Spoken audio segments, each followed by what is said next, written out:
She had a call that was like 2.5 hours long. Didn't make the sale, was draining, all this other stuff. And I asked her, well, I can't listen to the whole call. What part do you want me to listen to? And what part do you think she wanted me to go over? It's either a metaphorical response. I'm going to guess and say the first part. No, the end part. No, the first part. No, I got to tell you, I don't know if you know this, but a lot of people that do these enrolling calls, strategy calls, whatever, they all want help with handling objections. She spent an hour handling objections. Oh, boy. Over an hour spent handling objections. She goes, I guess the objections, huh? And I said, well, yeah. What do you think? What do you think I should spend my time? If I'm only going to spend an hour on, what should I spend my time on? And she knows me now. Because my question isn't how to handle objections. It's why you even get them in the fucking first place. So she goes, she calls it uncover. It's a part of the call when, what's not working in your business, what's not, whatever the pain point. So anyways, I listened to this and I start just making little notes here and there, talking like I'll play the recording, pause it, and say some notes. And I was I was stopping it so often that I says, okay, well, if I'm going to do this, I'm going to do this right. So I went back to the beginning of that section and I just played it in real time. And the things are coming. And then I also took a video of the screen. So I was taking notes when I'm listening to the call, right? So she can see my screen, and I'm taking notes of what the lady's saying, what's important, and then I'm pausing it to say, why didn't you dig into this? Why did you say this? You should have phrased it this way. I'm kind of breaking everything down. And holy shit. She's doing so good in some things. I mean, she enrolled some clients, and I listened to this one. But this was a tough one. This was like I call a squirrel. This is one of the people that just bounce around not answering the question. You kind of back them into a corner to answer. You ask them a question about something, and they start talking about something else. And they just like surface level stuff. So anyways, it was a big eye opener for me. And I did a recording that was, an hour and 15 minutes long. And so, yeah, she's going to, but I told her that she needs to send me her notes and analyze the call from that section, from the part of the call that she calls like uncover the problem kind of thing. And that was from 8 minutes to 49 minutes. So, but yeah, immediately I hear what's going on. But it's so funny, dude, because people really think that their problem is, I don't know how to handle the money objection. Oh, I don't know how to handle, I want to think about it. Or I don't know how to handle, I need to talk to my spouse. Or a lady just gave her one about praying about it. But there's all signs in the call, right? And I go, look at, boom. And I point out, here's the signs about, you should have handled the whole praying thing, right? Because the people who she works with, they suffer from extreme anxiety and depression and all this crazy shit. And, they just think that, the stuff we talk about, like, oh, God, I just pray to God and I know God's going to take care of me. And I just it bothers me so much. And I'm not, me, dude, I'm definitely not against God. Like some people are just against it. It doesn't, exist. All these things. I'm delusional in my own right. Okay. But I just think when people give their power away to that stuff and I want to say to them, why do you think your life is the way it is? Is it because God hates you? If they're having a tough life, you know what I mean? It's like, Jesus Christ. And I think I told you about my mom when I don't know if I said this in the podcast, but my mom used to be. I did, right, about how everything good happens is because of God, everything bad is because of her. Yeah, it's fucking ridiculous. So, but anyway, I was going to say the story I sent the other day, for the podcast. I'm sure people have heard it before, where the woman's stranded and there's a flood and the tide rises and then a speedboat comes to rescue her. She says, no, God's going to rescue me, and the tide continues to rise, and helicopter arrives to take her off a roof. No, God's going to rescue me. Tide continues to rise and she drowns. And she's at the pearly gates and she said, why didn't you rescue me, God? And God says, well, I sent you a speedboat and a helicopter. What more do you want? So when people say, I'll pray to God and see what he says, what's the response? Well, why do you think we're talking? Yeah, exactly. Yeah, exactly. Yeah. Oh, either that or turn them against God. Either way works. Why do you think Why do you think God's making you go through all this?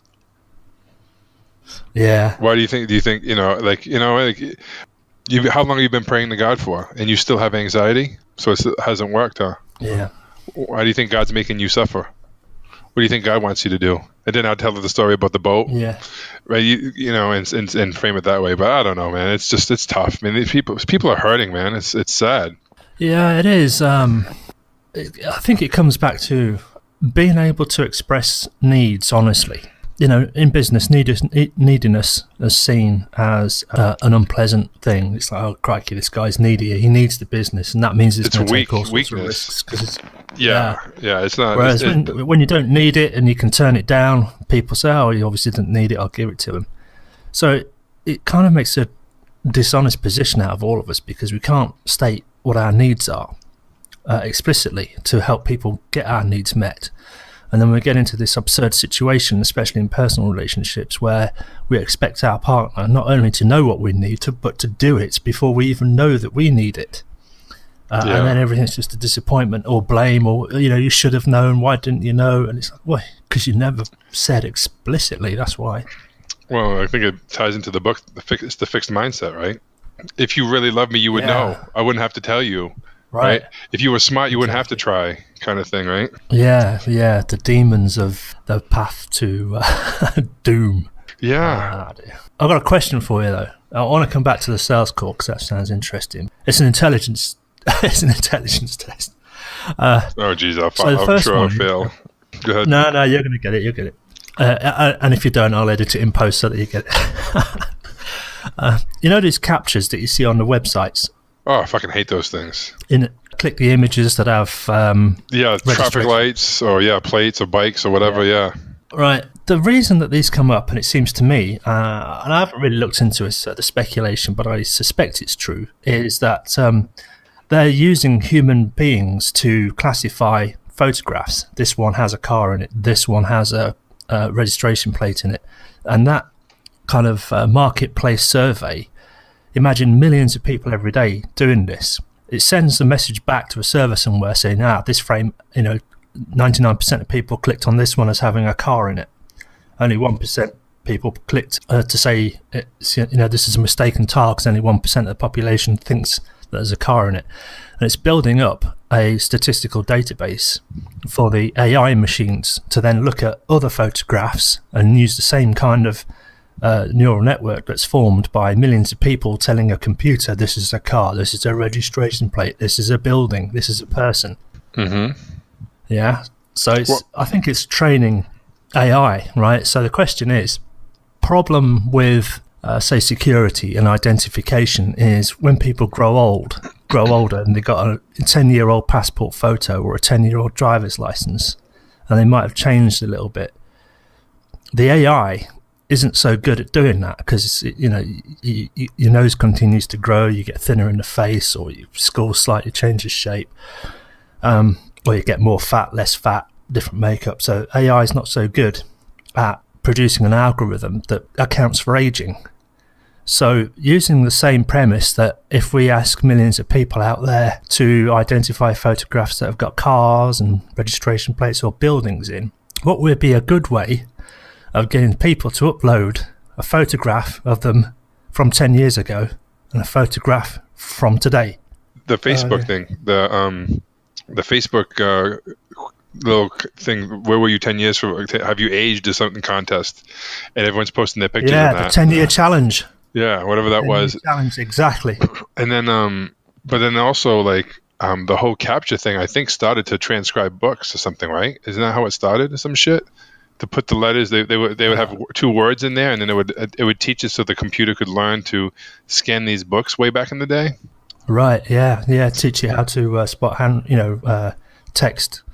Yeah, I think a long time ago when it first came out, they said, hey, why? Like, I get it to protect from the bots, but why not actually transcribe these tons of books and words? And I think that's how it started. Yeah, could be. Yeah. So I mean, it struck me the 10-year challenge is to teach AI how to spot aging, how to develop an algorithm. It could be. And also clicking on the little the pictures is training us too. It's just like gambling. It's like the habit, the compulsory, the mouse getting the cheese, so to speak. You know what I mean? Like, I think that you know what I mean? It's just the habit. Few errors on Facebook when a picture doesn't load for a server error and you get the text in its place. I've noticed sometimes it describes what the image is, and it's like, the AI knows what that's a photograph of. Yeah. Yeah, or it could be just the alt text in the image, right? They're using. Yeah, but when you upload a photo on Facebook, you don't type in alt image text. Depends where the image is. Well, that's true, huh? But doesn't it have the data in the image if you brought it from somewhere else? I don't know. Yeah, probably if you've grabbed it from somewhere else, yeah, probably. Well, it might come with all that HTML. I don't know. I don't know how that works. I know that it's weird. I know that there's like the metadata inside a picture. Even when I take it with my phone, it tells about the camera. It has all this other stuff that most people don't see, but it's in there, right? Yeah. Sometimes, when people upload their holiday photos, and you look at wow, that's a nice seat on a private jet. Let me check the GPS data on that. You look at it, that's a film studio, Oh, really? That's cool. That's funny. People are so full of shit, man. It's ridiculous, dude. But yeah, it doesn't surprise me with that shit. The whole AI thing kind of freaks me out a little bit. You know how I am with that shit. Yeah. We're learning all these things, and no one's learning how to be happier, to be content, or how to be a good person, and how to make a difference in other people's lives. It's all about more shit you don't need, so that you can feel better about yourself because you feel like shit. And I need to accomplish all these things. I need to look a certain way. I need to fucking own this thing. I need to do this. I need to do this. It's never enough. It's always going. Just don't you find though with all those phrases that in each one of them inherent is a judgment? Of course, absolutely. If you don't have the latest and greatest, you don't earn enough money, or you're poor, or you're from this social class, or it means that you're not this, or it's just all judgment and evaluation. Yeah, but it is, but it's deeper than that. It also, I want to get, and I find myself wanting to get little things here and there, and I just like to get new things, right? And it's like there's a fine line between like, oh, it's cool, I think this would help, it'd be fun, and there's a fine line that I'm not enough until I have the sports car, until I have the 6-figure job or the 7-figure job. I'm not enough until I have the fucking certain Patek Philippe watch, or I have, that's probably, I don't know if it's a good one, but my buddy has a couple. Yeah, Patek Philippe, it's a pretty good. Yeah, it's like one of the top 3, I think. There's that, and starts with a B. Another one starts with a Brie. Breguet. Breguet, yeah, is that it? Yeah. It was in the other one. I don't know the other one. I don't know watches, dude. I'm sure you the one. Vacheron Constantine. Okay, yeah. I don't know. Holy Trinity. Is that what it is? I like that.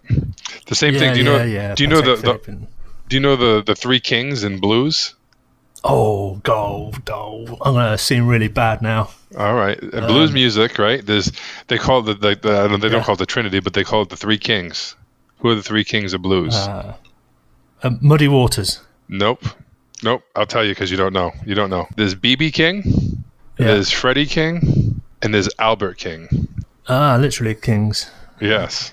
Yeah. So, anyway, fun fact. But I love that. But yeah. So I don't know, man. I don't know. I go back and forth with all this shit. It's like that's what I think the epidemic is. Is like we have these. Some people have jobs to make money to buy shit that we don't need just so we can feel a little bit better about ourselves. The whole premise of sacrificing 5 days to get 2 off, sacrificing 50 weeks of work to get 2 weeks off, just so we can buy shit to make us feel better because we don't feel enough. It just seems like grass fucking... is always greener. Well, I mean, it's that, and it's also just like this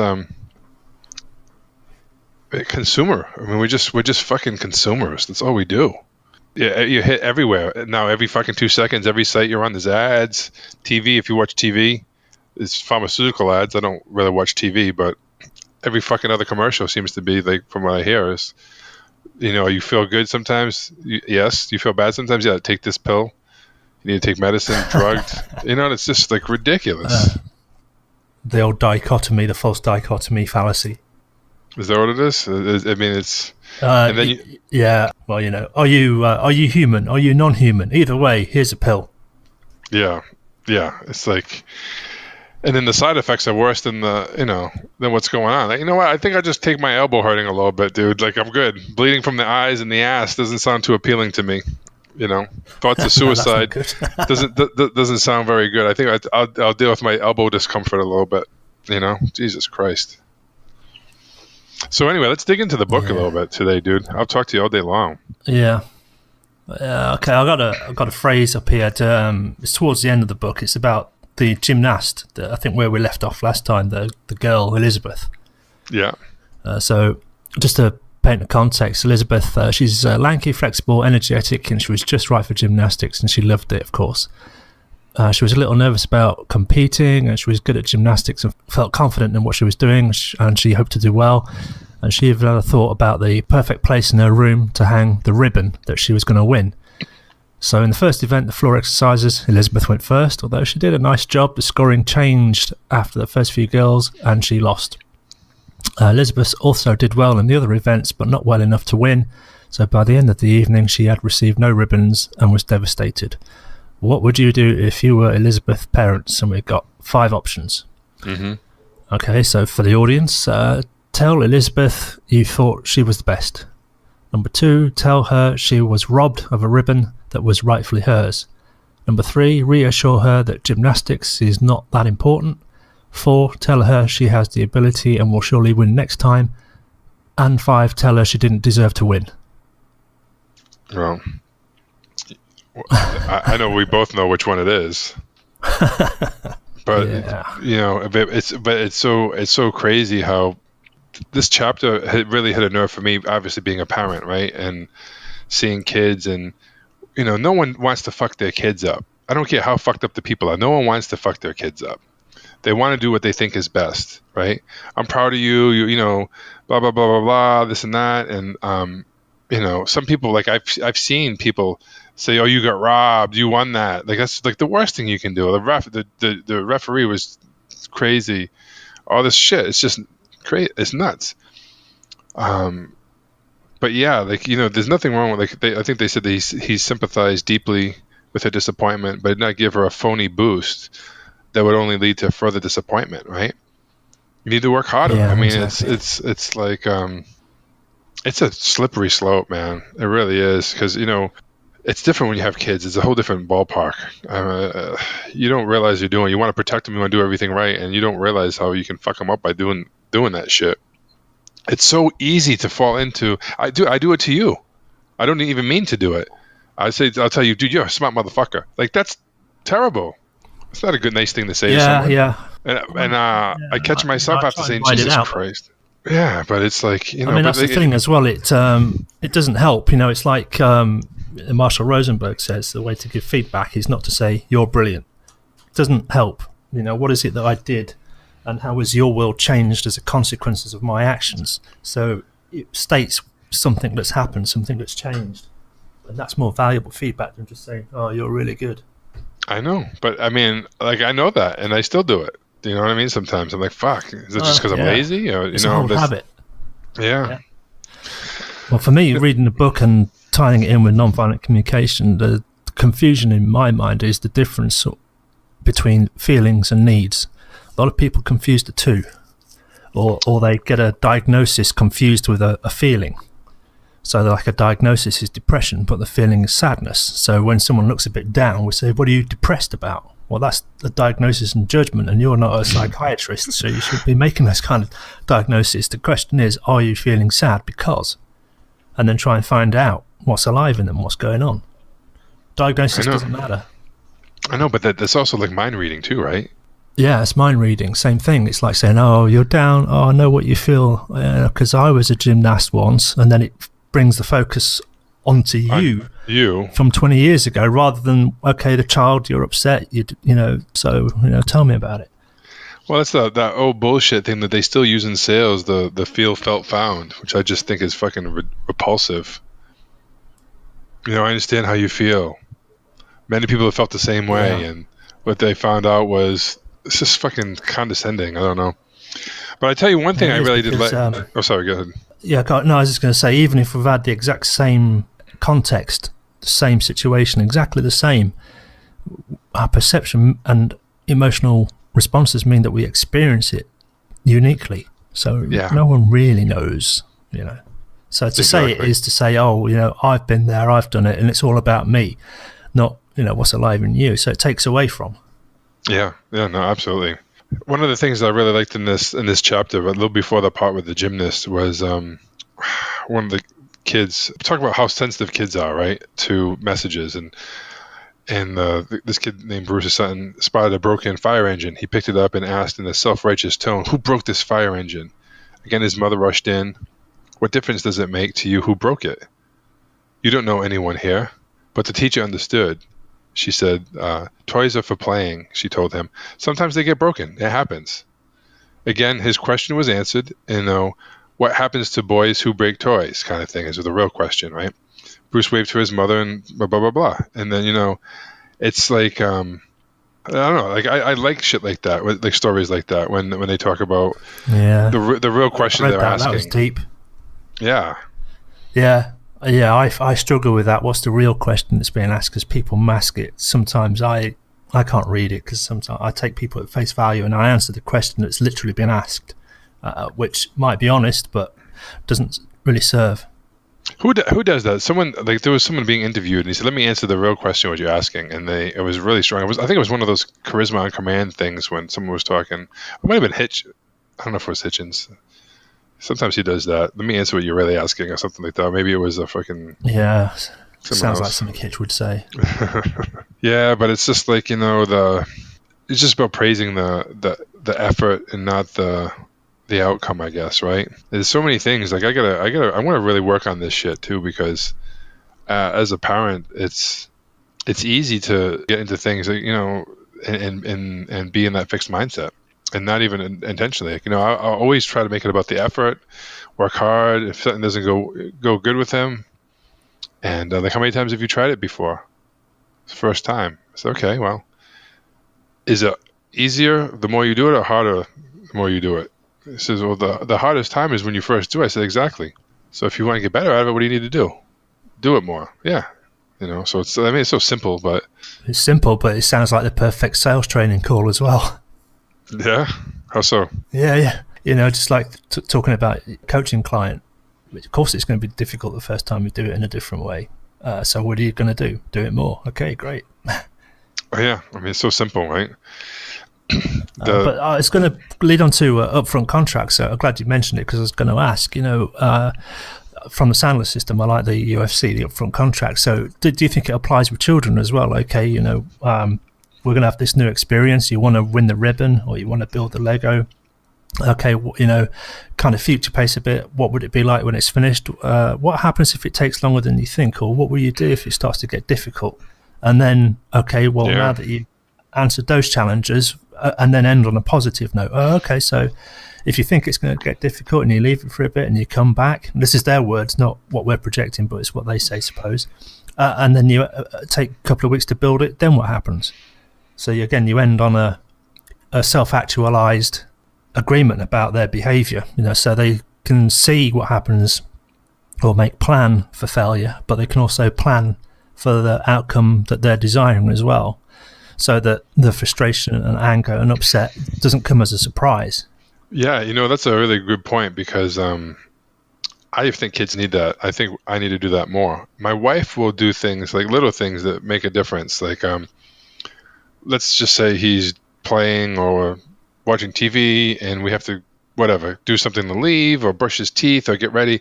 Instead of just saying, like, Apollo 10 minutes, right? And then 10 minutes later saying, "Hey, it's time," he'll forget, right? So doing little things like 10 minutes and make sure he acknowledges you, right? "Yes, okay, I got you, Daddy, got your Mommy. Okay, hey, Apollo, about 5 minutes left, buddy." "Okay, thanks, Daddy." And then, like, 2 minutes left. I mean, it's so silly, but like doing those little things make it so much better. Yeah. What about something like, what can we do in 2 minutes before you go to bed, but after you brushed your teeth? Yeah, exactly. I love that. I like that. What we did one time, cleaning off the kitchen table, because sometimes I sit at the kitchen table with my computer, and sometimes we put stuff on it, like books in here and there and stuff like that. So sometimes it gets a little cluttered, let's just say, right? I said to Apollo, "We got to clean off the table for Mom, because she hates having the table, like, cluttered." I said, "We're only going to clean for 2 minutes. That's it. And if the table is still dirty, we're going to leave it. And if we finish before that, cool. But there's no rush. I'm going to put the timer on for 2 minutes. and we'll see what we can get done. And if we can't get it all cleaned up, we'll do it later. It's not a big deal. Or I'll finish it later. Don't worry about it. Do you know how long it took us to clean the table off? Probably 90 seconds. Less than a minute. Yeah.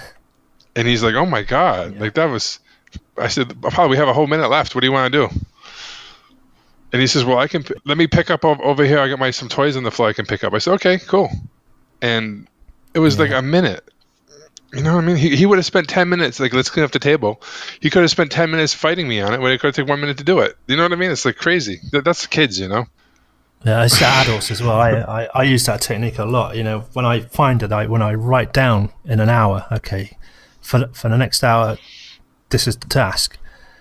When you apply yourself, you realise that actually, you know, you've done it in 20 minutes. Or things that you've been procrastinating about, you know, like, let's say I want to do 100 push-ups a day and I'm really weak and I can only do them in batches of 20.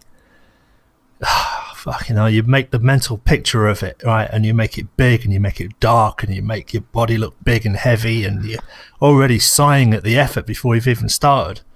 Yeah. But if you just get down and you go, you know, fuck it, I'm going to do 100 until I've done 100. And you're squeezing them out and it hurts and you stop, you grab your breath for 30 seconds and you do another 10 and another 5 and another 3 and you keep going, then you rest a minute, another 20. In 7 minutes you've done it, whereas you could have dragged it out for the whole day. It's true. It's crazy, right? Like Living with a Seal. I don't know if you've read that book. It's by Jesse Itzler, talking about when he lived with David Goggins, lived with him. He's the guy that's fucking insane, ran the ultramarathon with broken feet, just the mental toughness 101 guy, right? And, you know, Jesse, I don't know how many pull-ups he could do, maybe 5 or 10. And then he says, no, we're not leaving the gym till you do 100. He says, I don't give a fuck. You're going to do 100 pull-ups. And then maybe he got 8 or 10 the first time. Then he got like 5. And then he was getting, you know, just doing it. And they took him a while before he did 100 pull-ups. I'm thinking to myself, Jesus Christ. I don't know if I'd ever be able to get to 100 pull-ups. I'm so fucking heavy right now. If I'm lucky, I might be able to do 1. And that's probably cheating, so. Well, this is the amazing thing. It's you don't realize what you're capable of, the wide parameters of, you know, the things you can put in your body and survive. You know, it might not be optimal, but you get away with it. You know, same with, you know, we think, 15 minutes on a bike, that's a lot. Well, no, you can go all day, actually. That's what the human body is. It's almost like an endurance machine. It should be able to run all day. That's what it's there for. That's how it's designed and put together. But we make it so that, you know, when we don't do it, we start carrying 4 or 5 stone of extra baggage, which starts inhibiting the natural way of things. And it might not be natural, but it becomes ordinary. You know, everyone's suddenly overweight. And because we see everyone's overweight, it's like, well, that's the new norm, but it's not normal. It's just ordinary, and there's a difference. Yeah, it all comes back to the same shit, dude. Same thing while we're buying shit. It's the same bullshit. Yeah, I also noticed as well in the book, it's got a little passage on blaming the coach. Yeah, well, people blame when they. That's just the ultimate victim mindset, is blaming others, right? I mean, that's. You know, this is where the coach says, you know, your effort isn't good enough, and the kid starts to feel bad about it. And then the parents say, oh, well, what does the coach know? I'm the expert, you know. So they try to prevent the children from actually having a bad feeling. But again, you know, there's nothing wrong with having bad feelings. Sometimes it's appropriate, but it's when it stops us from doing things that it's a disaster. Yeah. So you've got to learn how to have the bad feeling and do it anyway.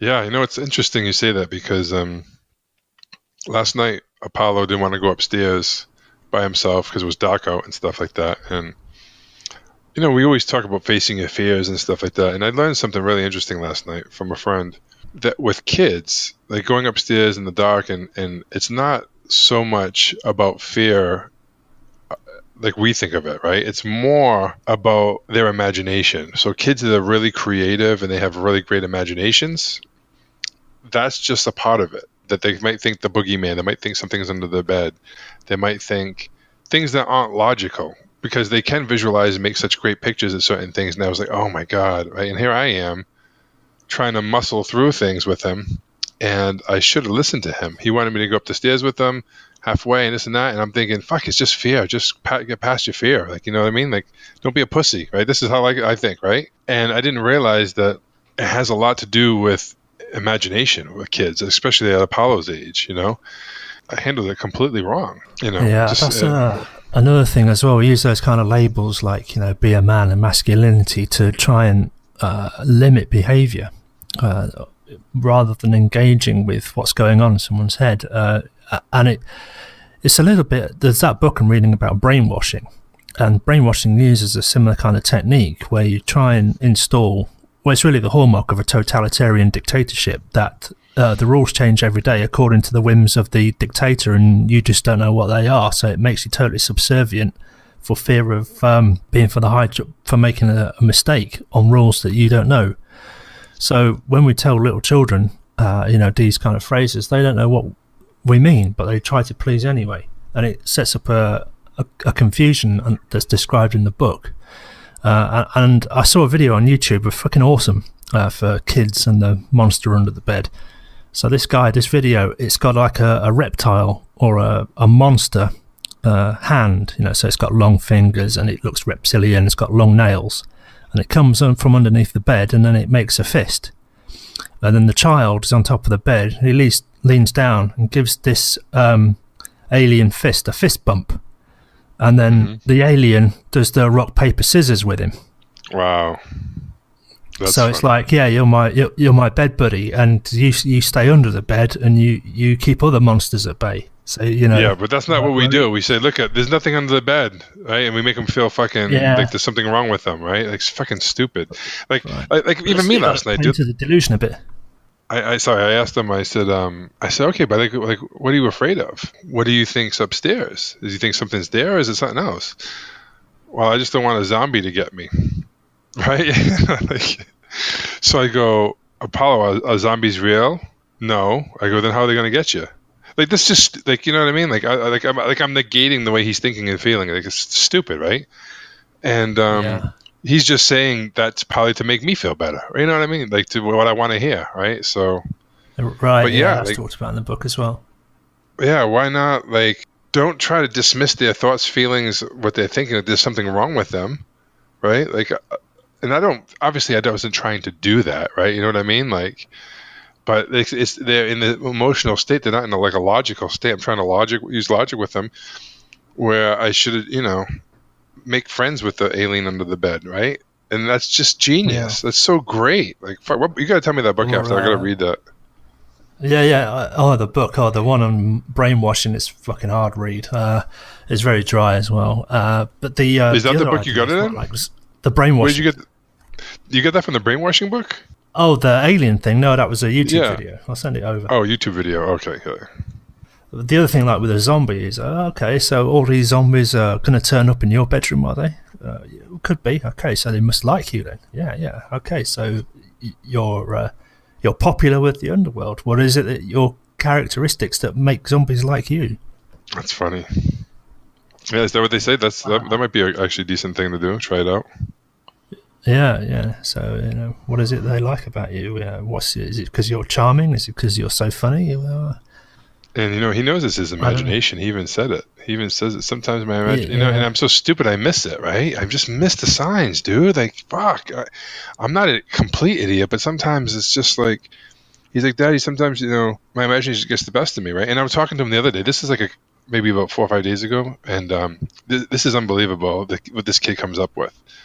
I'm talking about something, about anything. I'm just trying to teach him something, right? And I don't remember what it was. It doesn't matter. The lesson was so profound for me, what he said.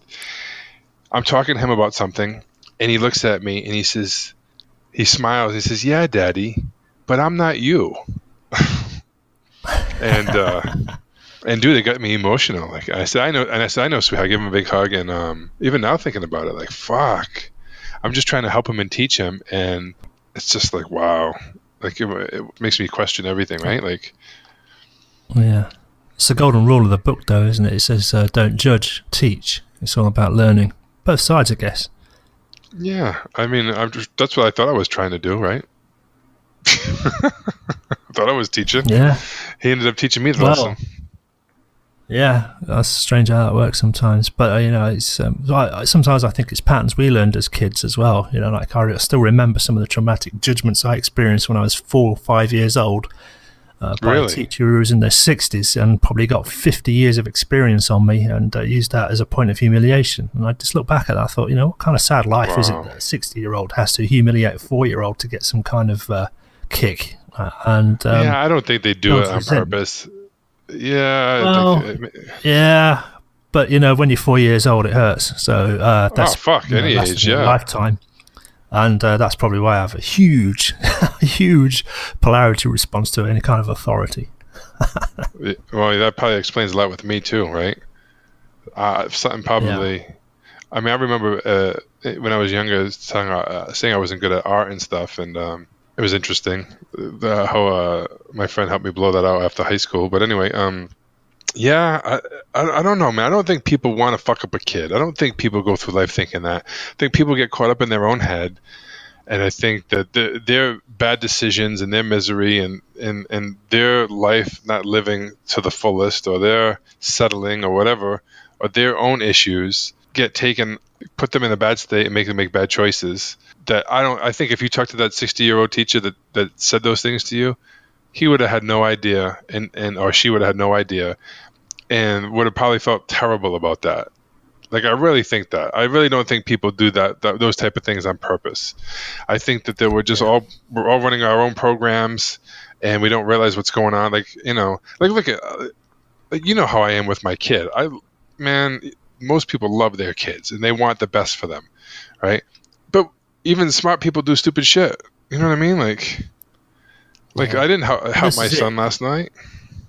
Yeah, I mean that's it. In this school teacher, because I wasn't in her class, she didn't know me, so she didn't know, what I had resources for, and so it was a mistake on her part that made an assumption about certain characteristics that weren't there.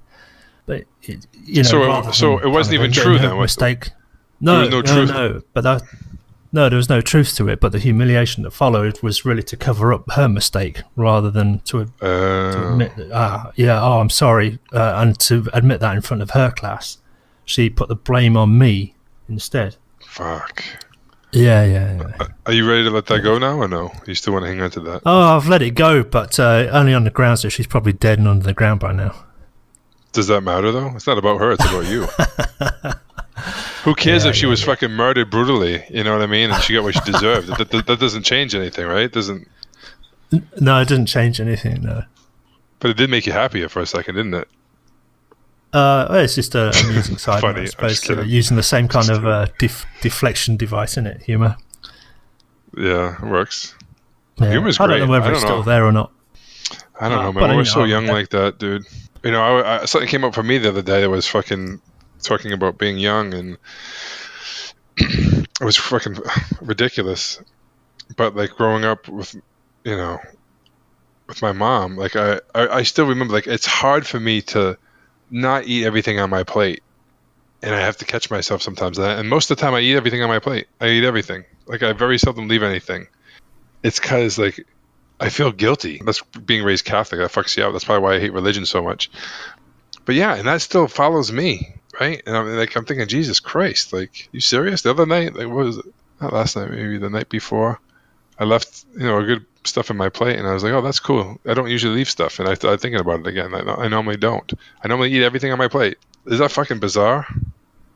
Yeah, yeah. Again, it's imagination. So sometimes, like when I treat myself to a bottle of scotch, which I haven't done very much at all recently, except over Christmas, probably a year now before that, I used to crack it open. I used to sit back, pull a cork, smell it, and just enjoy the smell for a moment, pour a glass. And every now and then I'd just pour a glass and pour it down the sink. To absent friends. It's like this one's for people who are no longer with me, so I can't drink it. So what am I going to do? Keep it in the bottle? No. And it kind of makes it okay to throw one down the sink. It's kind That's of like a interesting. weird little habit every now and then. It's just an acknowledgement that, this is something that's a luxury item. Let me sacrifice a little bit in memory of people no longer with us. So same thing with food, makes it okay to not eat it all. Okay, this one's for the people who aren't with us anymore, and it makes it okay to let it go. No, I like that. I think that's cool. I think that when you were talking about the scotch and the smelling it and stuff, and it made me realize the older that I get, the more that I realize it's the anticipation of something than the actual event. And I love Christmas, right? Like watching a pal open the presents. But for me, the time before Christmas, the anticipation of it, the weeks before, even Christmas Eve is better than Christmas Day, because we don't open presents on Christmas Eve, right? So it's not the Christmas Day. But I love those things. I think I get more out of that than the actual event, because you want something to happen, and you're planning on this for a while, and it happens. Sometimes it's a letdown, and I think it's the anticipation of it is really what it's about. Yeah, it's to see a potentiality, and then when it's finally realised, it's So I have to give up all those opportunities now to collapse this wave, as it were, to have this outcome. I have to say no to all the other things. So yeah, kind of, I get it. Yeah.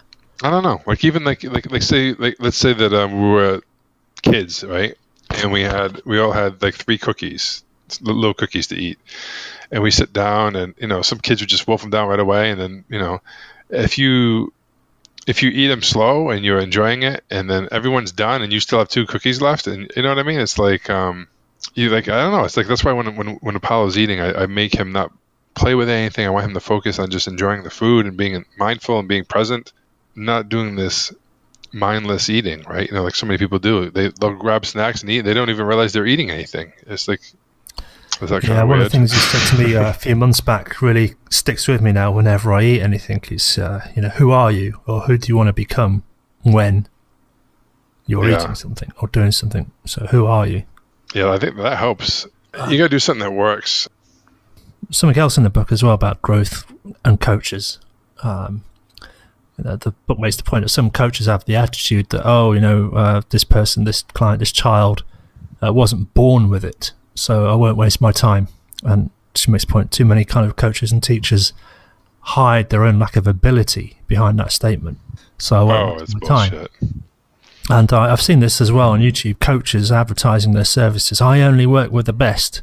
And I think, well, if you only work with the best don't need your coaching. They're need you, there. exactly. It's the people who are struggling that need you. There hands the thing you said earlier on, right, about the neediness in business, right? The only people that can get a loan in business are people who don't need one. When you fucking need a loan, you can't get a loan, right?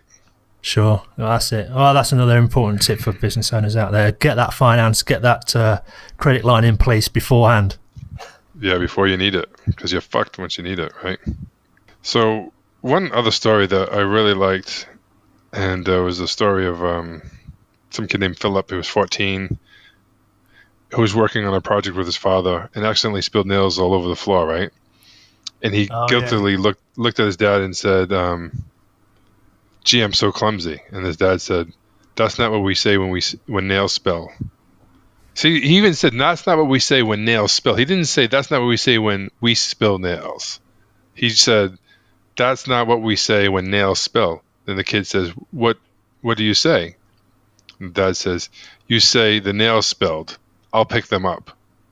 The kid says, "Just like that?" And Dad says, "Just like that." The kid says, "Thanks, Dad."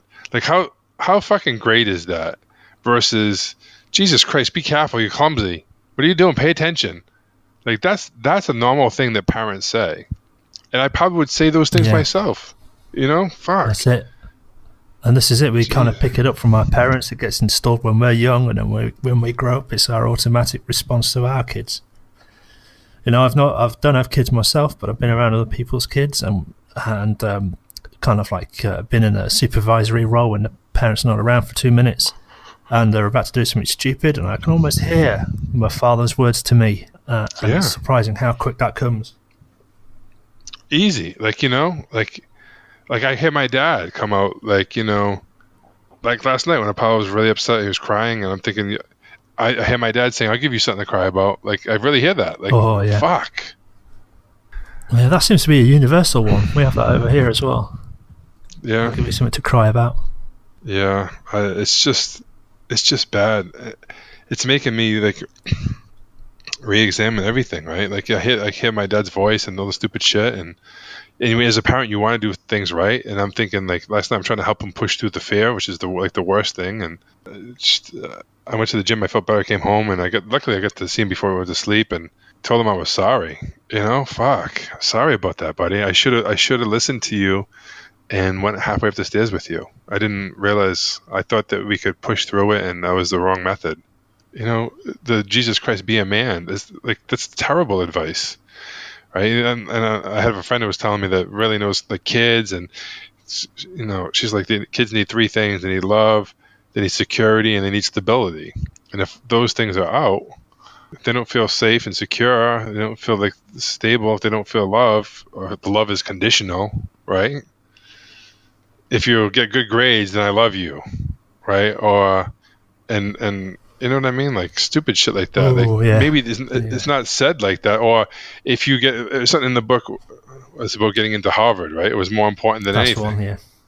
Yeah. So it's like, Jesus Christ, it's like, it makes me think, like, if I would have known all this stuff, it's hard to be a parent, dude. It fucking is hard. And you're gonna fuck your kids up, I think. I think the only thing you gotta hope is hopefully you don't fuck them up as bad. Something like it's nuts, dude. It's nuts. One of the most important jobs in the world, the least paid and the least qualifications. You need to have one. Be a parent? Yeah. Fuck, you don't need any qualifications.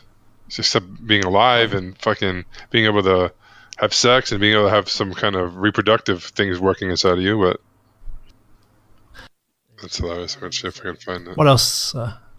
We're getting towards the end now. No, one thing that struck me again is confusing behavior with identity, or assigning traits to identity. So confusing success with the actions and practice of getting better. So it's when you say you are a success rather than you have worked hard and reached success. So success, you have to go to it. It doesn't come to you, and it isn't an identity. It's an outcome. So again, being judgmental assigns traits at an identity level, and rather than recognizing it as at best a part of somebody's makeup or a part of their belief system, to assign it to identity it is crucifying. I know. And it's like you can make them feel shame or wrong for having thoughts or feelings that they do because you don't agree with it, right? It's just so fucked up. Right. Like, that's exactly, it said it exactly how the book on brainwashing describes it. You basically, to brainwash people, you attack their identity by making them feel shame and guilt for having that belief system. That's exactly how brainwashing is done. That's step one in the process. Jesus. I'll go over it in the group. I also wanted to cover how to handle negative criticism as well, but I might make a separate audio for that and put it in the group. It's just DGAF. That's how you handle it. DGAF. Mm-hmm. I don't know that one. You don't know that one? No, I don't know that one. Don't give a fuck. Right. JFDI I'm familiar with. Just. JFDI. Yeah. Yeah, just. Yeah, just. Yeah. Do it. Gotcha. Oh, just okay. Do it is the last two. Okay, gotcha. One more thing. It was really interesting that I read in the book was like it says all kids misbehave. Research shows that normal young children misbehave every 3 minutes. It's just like ridiculous, right? Man, I wasn't going to bring that up because the last few paragraphs last few pages of the book, I really started to fall out with. Misbehave is a judgment. It's more honest to say they're doing behaviour we don't like or we don't want. But True. They're discovering, they're learning, and that's what their misbehaviour actually is they're learning the boundary conditions. So it's not misbehaving, it's exploring the world around them without the bullshit baggage that parents have. Exactly. If you ask a kid a question, like imagine your parents were unhappy, when you didn't share with other kids. Why would they be this way? the answers, like, like a fixed mindset, they thought it showed what kind of person I was, right? So now, like, I'm thinking about asking Apollo to share with someone, right? There's nothing wrong in and of that, right? I guess, you know what I mean? But how they take it, right? What if they think that I thought they were a bad person because they didn't want to share? And that's, you know what I mean? And then the growth mindset child might think like they wanted to help me learn better skills for getting along with other kids, but the behavior could be the same, right? It's just how the kid interprets it. And that's like, wow, I don't know. Like, that's just a big deal. Like, and if you're not very clear on things, they can take it the other way, that they think that because I don't share that I'm not a good person, that why don't, that or I need to behave this way to get love, which is like the worst thing in the world, right? Yeah. So, and these are things that happen all the time. They learn in school, other things like it's like, you can ask, what does that mean? When you've encouraged them to share, what does it mean to share? And then for any response they can give, you can go, okay, what does that mean for you? And what does it mean for others? And so you can get clarification on the model. Yeah. And I think that's what I got to do more of. And I really, this is something that's really affecting me. Like, I don't like being a mediocre parent. You know what I mean? And that's how I feel. And I feel like I do probably better than most people I see, but it's just like, that doesn't matter. Do you know what I mean? It doesn't fucking, if everyone's a fucking jack off and I'm not a jack off, does that make me feel better? No, it doesn't make me feel better. It hit me pretty hard last night. I was thinking about that and all the things. And then, I just got to work on being a better dad, which is even hard for me to say, because I thought I was pretty decent, but I got to really up my game and really make sure that I give him the best tools to deal with things and to be able to develop into a confident, person who can share and navigate through the world with the tools that he'll need to grow and continue to grow and be happy and all that shit, man. Fuck. I don't want him trying to please me or his mom. It's got to be difficult because the world's changing so fast, and I can't imagine being a parent to make a prediction on what kind of tools they're going to need in 20 years, because in 20 years it was very fucking different from what it is today. It's just slippery. Slippery. Yeah. I don't know how many more generations we're going to have of people. I don't know. I got some dark thoughts around that, I think. We keep progressing technology-wise, and emotionally we're not evolving at all. In fact, we're getting worse. So, I don't know. Yeah, that's why I'm quite big on NVC. And there was a book we looked at last year, wasn't there? What was it called? How to Talk to Kids So Kids Will Listen, and How to Listen to Kids So Kids Will Talk. Yeah, I got to go back to that one again. That's a great book, actually. It's basically, like you said, it's just like nonviolent communication. Maybe we should do a book like that next. Yeah, it applies to the boardroom as well. What is it? It applies to the boardroom so well, also. Oh, yeah. Well, just think about it. People in suits are just like big kids. Yeah. That's all we are. Do you know what I mean? It's like, it's funny you say that because one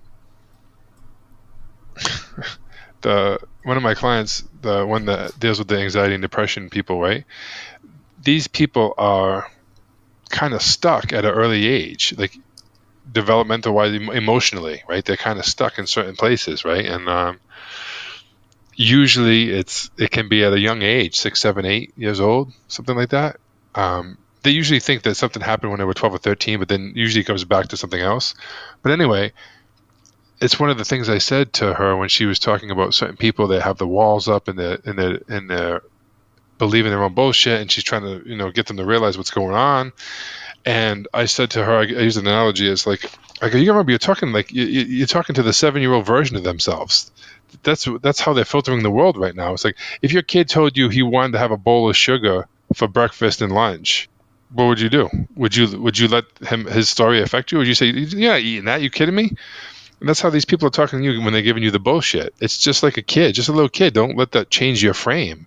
She would get sold on the frame of, they really just don't want to change, or they really, they really don't have this, or they really have that, or they're not, and it's like a 7-year-old telling you that you eat sugar for breakfast. Like if my kid told me he wanted to eat a bowl of sugar for breakfast, lunch, and dinner, I wouldn't fucking even entertain the thought. You know what I mean? It wouldn't even phase my frame. So I think that's the case. Like, we're all just big fucking kids running on programs. More unconscious things are going on than conscious. And we try to use our conscious mind to understand what's going on unconsciously or subconsciously. And I don't know if you can do it. I don't know. Like, I think that you have to... It's an interesting one. I was reading a bit about behavioral psychology, and it comes back to the notion of, what is consciousness, what are beliefs, and at best they're parts of subroutines or parts of functions that we have in our mind, neural pathways that do certain jobs. And it is possible to have opposing views and beliefs or functions, but sometimes, depending on the context, one will take priority than the other. So this is why we're all hypocrites sometimes, and this is why we can hold two opposing belief systems. And sometimes it seems that even there's like a barrier that's put up around certain parts of certain neural networks that you can't get access to simultaneously. Because imagine if you had every thought and every decision and every piece of history come to mind at once, you never navigate. So it seems as though there's an inbuilt design in certain parts of the brain that actually encapsulate information. So when we're making decisions, sometimes we don't even have access to relevant information by design. True. So, because that's what the benefit we have over a computer. Yeah, right, like a chess computer, right? We don't have to factor every single position. We can go to what's relevant. Yeah. So it's and this is that compartmentalization of information means that depending on context, we're going to get different answers at different times for the same. But you're talking about the conscious mind. That's the conscious mind. Well, I mean, all these processes and where the information is largely unconscious. You don't have conscious control over what parts of information you get an access to make a decision. It seems to flow somehow miraculously at an unconscious level. Yeah. But even like the thoughts and patterns and behaviors and our hardwiring or whatever is going on, our programs or our software or hardware, whatever is going on, like when you're thinking about it, but like certain things can just come up or not come up based on other stuff. So it's kind of weird. I don't know if I told you this. I'll make it real quick. I know we're going to get going, but I had this thing, like, I don't know. For me, like the worst feeling in the world is either not saying something or not doing something because of fear or because, you should do it, but you don't. And it gives me the sick feeling inside. And I thought I got it from when I was, I don't know, I think I told you this, but I think I said this when I was like under 9 years old, and I got picked on by a bully and told me to pick my nose and wipe it on a pole or something. And I thought it was from that, because I did it and I felt terrible, and I said I would rather get my ass beat than have that feeling again. And throughout life, I had a few instances here and there, not many, where I had that feeling, and it's like the worst feeling in the world. And I did this exercise my friend gave me. It was something like, why do you have to speak up? Or what happens if you don't say something and you keep quiet or something like that? And I wrote, I don't know, 4 or 5 pages of notes, just kept writing, and whatever came to my head, I want to go open this. And then I ended up stumbling upon like something my dad would say. I was like, that's weird. I just wrote it down. And then I kind of like circled back and I realized that, wow, when I was a kid, I kept hearing my dad say, because I said so. Because I said so. And I was just like, that's weird. And I just kept unraveling that. I realized that it had nothing to do with why I want to speak up, and I need, like, I have this need to be heard. Like when Laura or even Apollo are ignoring me, or I think they're ignoring me, it can set me off, right? And I triggered it back to my dad and giving me bullshit answers, and I couldn't talk back to my dad or I'd get hit. And I realized I'm just a fucking big little kid wanting to say everything I got to say because I never want to feel like I'm small or weak. I don't have power. I can't, you know what I mean? Like that bullshit from and I'm saying, Jesus, I never thought about that ever since I was a kid. And that's kind of where it stemmed from. It's just really weird. Maybe I'm oversharing here, but that's just programming. It's weird, dude. Yeah. No, it is. It's I mean, I made the point on a kind of conversation thread I was having a while ago. If you look at Star Trek Next Generation, we've got Geordie LaForge, and he's to all intents and purposes, he's down in the bowels of the ship where a good slave belongs, and is it coincidence that he's a black man? Is that a deliberate prejudice, or is it an unconscious one? Oh, we need somebody who works in the bowels of the engine room of a ship called the Enterprise. Oh, automatically, an unconscious level, we pick a black actor. And it's just those programs that we've learned from previous generations, and it just bypasses our conscious filters. And this is the dangerous, subversive, and the unconscious prejudices that we all carry from either picking things up out of context when we were young, or believing things when we were young that actually have no basis in fact or reality, but we carry them around for 40 years.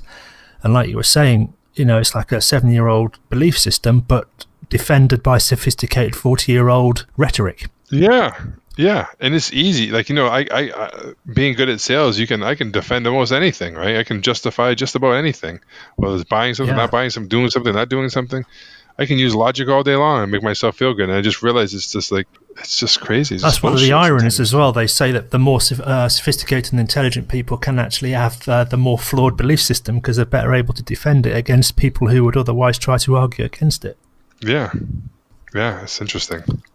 Yeah, I was going to say two things to wrap up, because I know we're getting to time. And first one was the why question. I know I keep harping on about it, but when you said, your dad's response, because I covered that in one of the logical fallacies, the because why syndrome. But I realised the why question, and this is a little insight I had, the why question isn't actually so bad. What is bad is the poor quality response that we let people get away with. That's where the problem is. So only ask a question, why is that? What's the reason?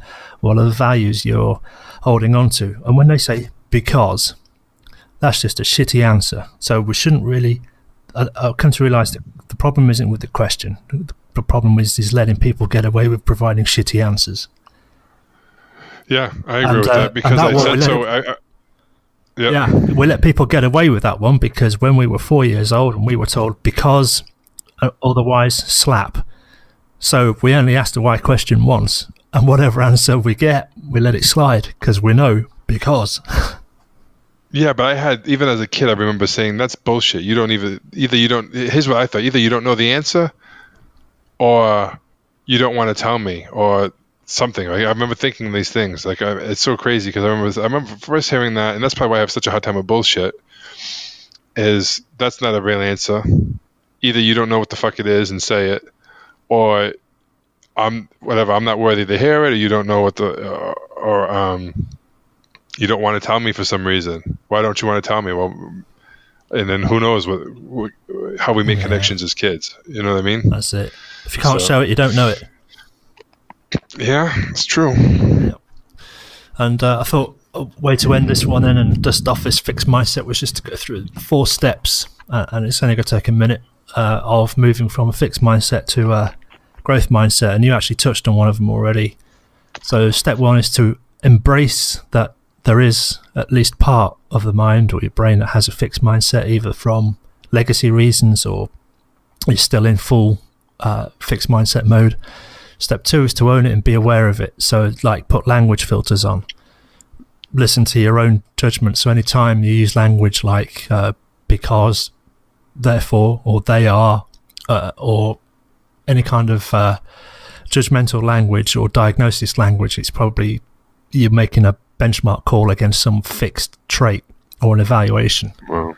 So then the book says step 3 is when the fixed mindset does crop up, again, the tip-off words, judgments, valuations, diagnosis, or struggling or experiencing frustration, you got to personify the fixed mindset. So give it a name, give it a character. It's almost like what you were saying before. Who are you when you're eating? Who do you become? And again, this is another technique out of that brainwashing book, that they personify certain parts and take out parts they want and take out parts that they don't want through personification. Anyway, then describe the name personification, write about them, write about when they show up, how they act, when they show up and what circumstances and what their motivation is.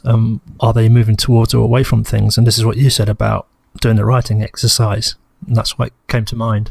And then finally, once you got to know the fixed mindset triggers, you can build in decision paths and use those upfront contracts. What will happen when I hit a fixed mindset state? What will I do? And then you can decide to train and educate the fixed mindset. Now that you've personified it, you know where it is, you know where its boundary conditions are, you know when it's going to show up, you can expect it, and therefore you can engage and train it. Whereas before, if you just let it show up without even knowing it's showing up, it's kind of running you. So you take it on the journey with you.